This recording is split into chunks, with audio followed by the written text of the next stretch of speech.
कहानी। एक छोटे से गांव के किनारे घने जंगल के बीचों बीच एक पुराना और खंडहर हो चुका मंदिर खड़ा था। यह मंदिर सदियों पुराना था और गांव वालों के अनुसार यहाँ कुछ अजीब और भयानक होता था। कोई भी गांव वाला उस मंदिर के पास जाने की हिम्मत नहीं करता था, खासकर रात के समय। गांव में कई सालों से एक मान्यता थी कि जो भी उस मंदिर में जाता है वह कभी वापस नहीं लौटता। कहते हैं कि उस मंदिर के भीतर एक प्राचीन और डरावना रहस्य छुपा हुआ है। वहाँ रात के समय अजीब सी आवाजें आती, कभी किसी की चीखें, कभी किसी के चलने की आहट और कभी किसी के रोने की आवाजें। लेकिन कहानी की शुरुआत होती है जब 3 दोस्तों आकाश, रोहन और मीरा ने उस मंदिर की असलियत जानने का निश्चय किया।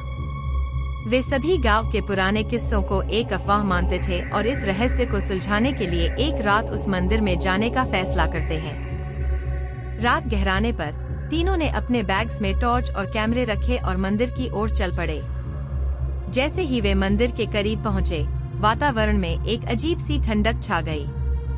मंदिर के चारों ओर सूखी पत्तियां उड़ रही थी और हवाओं के साथ एक सिहरन भरी सिसकी सुनाई दी। मंदिर के भीतर घुसते ही उन्हें एहसास हुआ कि कुछ ठीक नहीं है। दीवारों पर अजीब सी आकृतियां उभरी हुई थी और वातावरण भारी और डरावना था। मीरा को अचानक ऐसा लगा जैसे कोई उसे देख रहा हो।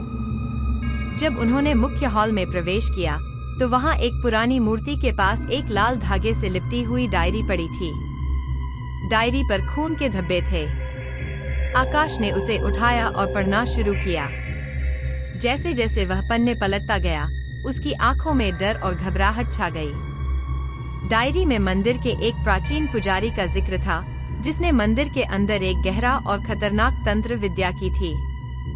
उस पुजारी ने अमरता पाने के लिए एक राक्षस को जागृत किया था और अब वह राक्षस मंदिर के अंदर फंसा हुआ था। उसकी आत्मा लोगों को अपने अंदर खींच लेती थी। तभी अचानक हवा का तेज झोंका आया और मंदिर के दरवाजे खुद ब खुद बंद हो गए। चारों ओर अंधेरा छा गया। रोहन ने टॉर्च जलाने की कोशिश की, लेकिन वह बुझ गई। अचानक मंदिर के भीतर कदमों की आवाजें आने लगी। कोई उनके बहुत करीब आ रहा था, लेकिन दिख नहीं रहा था। आकाश ने घबराकर बाहर भागने की कोशिश की, लेकिन मंदिर के दरवाजे अब पूरी तरह से बंद हो चुके थे। और तभी सामने से एक साया उभर कर आया।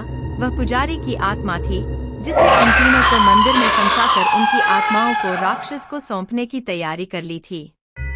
आखिरी बार मंदिर के भीतर से चीखों की आवाजें आईं और उसके बाद सब कुछ शांत हो गया।